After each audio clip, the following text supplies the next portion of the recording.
Hey guys, Aaron Cybertron Zhang here, and today I am back with another episode in our Road to Rank series where I climb the online VGC 15 ladder. As always, if you want to see another video tomorrow, please leave a like on this one to show your support, and let's aim for 500 likes on this video. In addition, I uploaded an Introduction to VGC 2015 video that I think a lot of you will find pretty helpful, so I'll link that in the description below if you have not seen it already, but I think it will prove to be a pretty quality video. Today I am trying out mixed Salamence. This time I've got Return on with a mild nature on my Salamence, supporting it with Landorus, Therian, Bisharp, Sylveon, Zapdos, and Hariyama. Of course, I tried out fully special Mega Salamence yesterday, but I didn't like it very much, so now we're trying a semi-physical variant, and Return should be really powerful, boosted by Salamence's ability, of course, but hopefully I'll be able to actually use Salamence this time, since yesterday it really ended up being Sylveon dominating the competition. I am planning on getting some new Pokemon for the series very soon, so stay tuned for that, but my opponent's going to be a 1665 rated player from Japan with the team of Greninja, Suicune, Talonflame, Kangaskhan, Breloom, and Blaziken, so pretty interesting team right there. I'm not really sure what I want to lead with. I think Zapdos and Hariyama is pretty solid though against everything he has. The Breloom's definitely the scariest thing, mainly because I don't have many good ways to stop the Spore, though I've got Safety Goggles on Zapdos, which can definitely help out a lot. So Zapdos is really the key Pokemon here. We have Salamence in the back, which can actually really help out given the Return, which can of course KO the Breloom and the Blaziken. And for my last one, I'm thinking Landorus T, but the Suicune and the Greninja are kind of scaring me from that. So it's Landorus T or Bisharp, or Sylveon, I guess. Landorus T matches up nicely against the two potential Megas he has though, which is why I'm leaning towards it. But the Greninja is pretty scary. You know, I'm gonna go with Sylveon. So I'm gonna go with Hariyama, Zapdos, Salamence, and Sylveon. The idea is to try to spread some paralysis with Zapdos and then bring in Mega Salamence, but we'll see just how it plays out.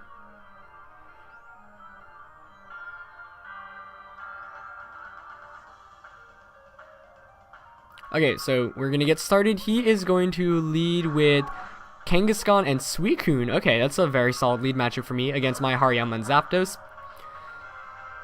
This is pretty decent for me because I either get a free close combat off or a free Thunder Wave off against that Kangaskhan. I'm gonna double target it with Thunder Wave and close combat, expecting a fake out coming out from it. There's not very much Suicune can do against either of my Pokemon, and if I can paralyze the Kangaskhan, they'll set me up for the remainder of the game. And he is going to stay in, so I should be able to get a guaranteed either Thunder Wave or close combat off. The question is whether he faked out or not, and who he targeted with this attack. And he does go for the fake out, targeting Hariyama. Okay, that's good, because now Hariyama's going to be able to outspeed Kangaskhan in the remainder of the match. As he goes for the Toxic onto Zapdos, wasn't expecting that. It's going to miss the Zapdos, fortunately, meaning I'm going to avoid some damage here, as I do get the Paralysis onto Kangaskhan, which is awesome. So now I can just go for the T-Wave onto the Suicune and go for the Close Combat onto Kangaskhan. It's definitely a very good start for me. Paralyzing Kangaskhan is huge, mainly because of how annoying Kangaskhan is to deal with, and Kangaskhan actually outspeeds my team. Of course, Mega Salamence can outspeed it after the Mega Evolution, but he's just going to stay in with Kangaskhan, which is surprising to me, going for the Ice Beam onto my Zapdos, but it is very bulky and takes that like a champ, and it is able to get another Thunder Wave off, this time against the Suicune, paralyzing it, and once again making it slower than everything else. Hariyama is able to outspeed this Kangaskhan. It is going to get the close combat off, and it is enough to knock it out. So a huge knockout for me there, as Mega Kangaskhan basically does absolutely nothing against my team, and I'm very pleased with that. It's one reason why I love Hariyama, actually. To check the best, Mega Evolution, or the most common Mega Evolution, and have a way to one-hit KO it is really great. And when you lead with something like Kangaskhan, Zapdos, and Hariyama, excuse me, you're basically forced to switch out if you want your Kangaskhan to really do anything for the remainder of the match, and since my opponent didn't switch out, that was a really big first two turns. So he's going to bring in Talonflame here, and that's also really good for me because Zapdos obviously just beats the Talonflame. I'm going to go straight for the Thunderbolt onto Talonflame and switch out my... do I want to switch out Hariyama? You know what? I'm just going to go for the I'll go for the close combat onto Suicune if he protects Talonflame. Oh, which he doesn't. He actually goes for the Flare Blitz, which I wasn't expecting, onto Zapdos. Interesting. Not nearly enough to knock me out, though. So I'm probably going to pick up a KO here on the Talonflame and get a lot of damage off against Suicune. Yep, as I do knock it out. So he was probably predicting maybe a Protect or a Switch Out, and that's why I didn't switch out with Hariyama. Mainly because I didn't want any of my Pokemon in the back to take a Brave Bird, but I'm not going to complain with how things played out, as Close Combat does around 40% to that very bulky Suicune. And it actually has the Rocky Helmet, which is interesting. I was wondering what item it had. He goes for the Toxic onto Zapdos. This time it is going to connect, but Zapdos is already at pretty low HP, so I don't really mind that, as I am going to take some Toxic damage this turn around. And Mega Salamence in the back is in a prime position to sweep right now, as he brings in Breloom as his last one. Okay, that's a very good Pokemon to see as my opponent's last one. I'm going to go for the T-Wave here onto the Breloom and go for the knockoff onto the Suicune. And by doing this, it's effectively setting up Salamence and Sylveon in the back to finish things up. He goes for the Mach Punch onto Zapdos. That's definitely not going to knock me out. Yep, I hang on with 17 HP as I also paralyze this Breloom. So Thunderwave Zapdos really doing work this match, paralyzing my opponent's entire team effectively. As Hariyama gets the knockoff as well, it's going to remove the annoying Rocky Helmet that he's got. Let's see if Suicune's able to attack this turn. And it does get the attack off. Who does it target though? Targeting Hariyama, as Hariyama actually hangs on with 10 HP. Zapdos here is going to faint from the poison, but it has done its job, and I'm basically in a position to clean up the game right now. I'm going to bring in Sylveon, just because Sylveon's got a double target move, as opposed to the Salamence, which only has single target moves. And I'm just going to spread some damage. Sylveon should be able to clean up this game by itself with Hyper Voice, but I'm going to go for the Hyper Voice here, and the knockoff, or I guess the Ice Punch onto Breloom. And of course, Breloom very often carries Focus Sash. So if you see Breloom in VGC, you should basically expect Focus Sash, but sometimes it also carries Choice Scarf to get the surprise fast Spore off. Both of these Pokemon I actually mentioned in my introduction to VGC video earlier today, but you see how bulky Suicune is. It's a really annoying Pokemon to deal with, but if you can just avoid bringing Pokemon that are weak to it, it basically sits around and doesn't do very much damage. Toxic is an interesting move, but in VGC it's not very good most of the time, mainly because you're not going to get enough turns to actually allow that residual damage to add up. And wow, Hyper Voice here actually knocks out the Suicune, I believe, and brings Breloom down to its Focus Sash. So Life Orb, Hyper Voice, Sylveon really doing work as it picks up the KO there, and Hariyama here is going to knock out the Breloom, so I'm going to take a 3-0 win without even using Mega Salamence. Of course, I am going to be playing another match, so I'm hoping that Mega Salamence can come around this time, but pretty nice 3-0 win for me there to start off the day, and Thunderwave Zapdos was the real MVP there, though Hariyama did a lot of work as well. So you see the power of that combination. Fake Out user plus Thunderwave user to start off any game in VGC is always really solid, and in this case my opponent just didn't really have many ways to deal with Thunderwave Zapdos, so that was really nice. I guess one reason why I'm kind of scared to lead with Salamence so often is because of the fact it gets, it's 4 times weak to Ice type attacks, and you know, my last opponent had like Greninja, which is obviously really scary because of how fast it is and because it gets access to Ice Beam. So I'm kind of wary of leading with Salamence a lot of the time, but my second opponent of the day is going to be a 1665 rated player from Japan.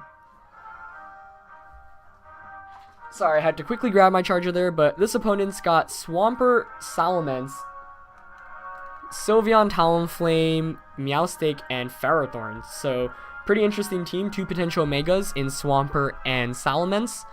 The Sylveon's definitely really scary as well. Sylveon's always really annoying to deal with. I like leading with Bisharp here, actually.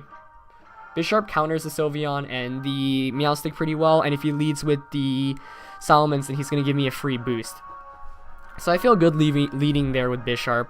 The question is who I want to pair with it. Of course, the one thing that really threatens, or I guess the 2 things that threaten Bisharp are the Talonflame and the Swampert. So I'm actually thinking of leading with Landorus as well. I'm going to go with Landorus, which is a Choice Band variant. Bisharp, Salamence in the back. And for my last one, I'm thinking Hariyama, or Zapdos actually. Sylveon also works. All of these are viable options. But let's think. Sylveon doesn't really like taking... It doesn't... Well, first of all, it doesn't match up well against the Ferrothorn. Zapdos, on the other hand, gets Heat Wave and Thunderbolt.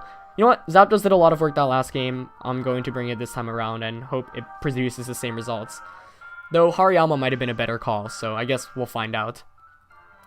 It's just I don't like taking Fairy-type attacks with that Hariyama, and I definitely plan on using more Sylveon counter Pokemon in the future, especially Heatran. That's one legendary I want to try out in future episodes, but I actually need to get one of those.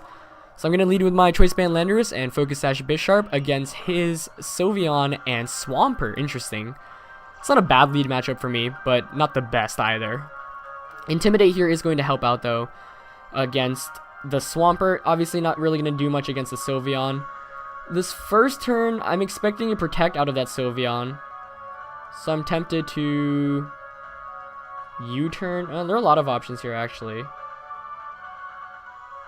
The question is whether he protects with Sylveon or not. You know what? I'm going to protect with Bisharp this first turn, and... Actually, no, that's silly. Yeah, I'm going to assume this is Mega Swampert. So I'm going to go for the Sucker Punch, knowing that that's going to do more damage, and the U-turn onto Swampert as well. He's actually going to withdraw Sylveon, which is good because I wasn't expecting it to stay around. It looks like Talonflame's coming in. Yep. And that is going to be Mega Swampert. So I presume we'll see an Earthquake come out of it. Mega Swampert, of course, its ability is not really going to do much this game, which is good because it would actually be real annoying if it outspeeds my team. The Sucker Punch there does a decent amount of damage, actually, and combined with this Choice Band U-turn should bring it down to Sucker Punch KO range this next turn. But I presume he's going to go for the Earthquake here. To replace it, I think I'm going to...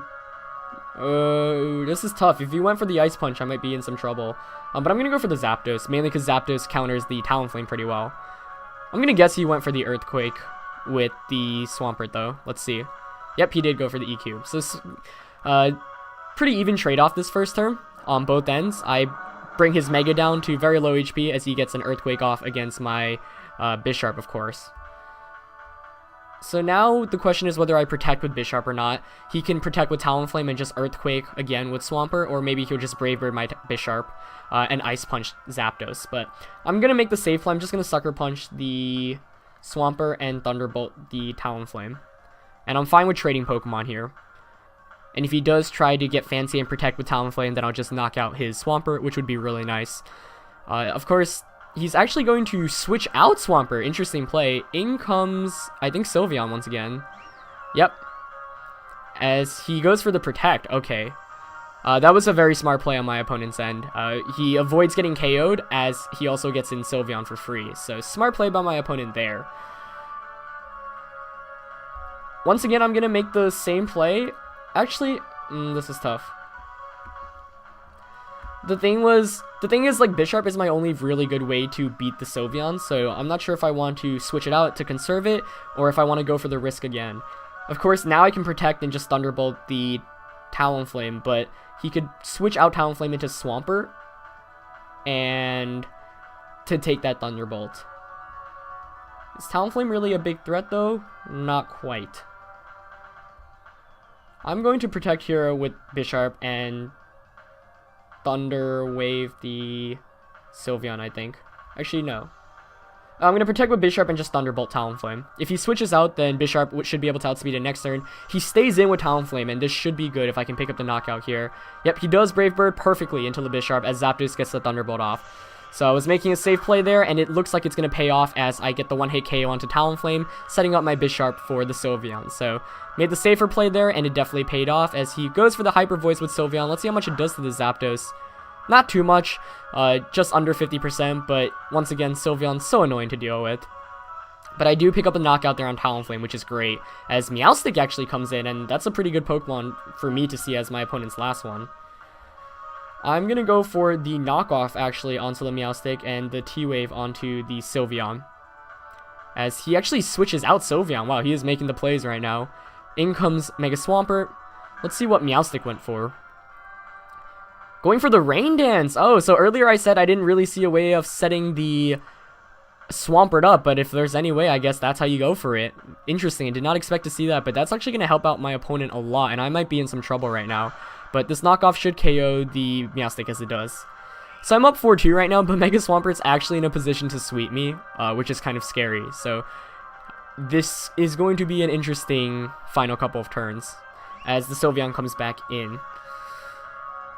I'm going to protect with Bisharp here, and... oh, this is tough. So Mega Swampert has 2 plays here. The question is whether it protects or just goes for an attack. And if it does go for attack, it's probably going to Ice Punch my Zapdos. I would expect it to. So under that logic, you know what? In the other play he can make is, of course, protect Swampert and just Hyper Voice with Sylveon, which is honestly what I'm expecting him to do. So I'm gonna Iron Head and T-Bolt. Yeah, I'm gonna Iron Head and T-Bolt the Sylveon here, expecting to come out from Swampert, and call it as it is, Swampert is going to protect, so I am going to be able to get the attacks off here against the Sylveon. Thunderbolt, and Bisharp is able to outspeed it. Getting this Iron Head off will be able to knock it out. It does. So I'm actually going to win the game, I think 4-0 with Zapdos and Bisharp here. And nothing's going to happen. And yeah, I think my opponent really had to make that play because otherwise, you know, the Sucker Punch play was too obvious. And Hyper Voice, had I targeted the Swampert, would have actually put him up a significant amount. So it was a pretty monumental turn despite how big my lead is. And now I can just Sucker Punch and Roost and call it a game. And my opponent's going to forfeit there. So 4-1 win for me here. Unfortunately, Mega Salamence once again not making an appearance, but I guess Zapdos, Bisharp, and Landorus, and Hariyama in the first game are just too strong. So, if anything, this game just shows you don't really need the Mega Evolution every game to really pull out with a win. Both games, I really didn't need Mega Salamence whatsoever. My supporting cast was more than enough to end up winning the game. But, yeah, that's it for today's match, guys. I hope you enjoyed it. As always, leave a like if you did, and let's aim for another 500 likes for an upload tomorrow. Anyway, that's it for today's video, guys, and I'll see you next time. Peace.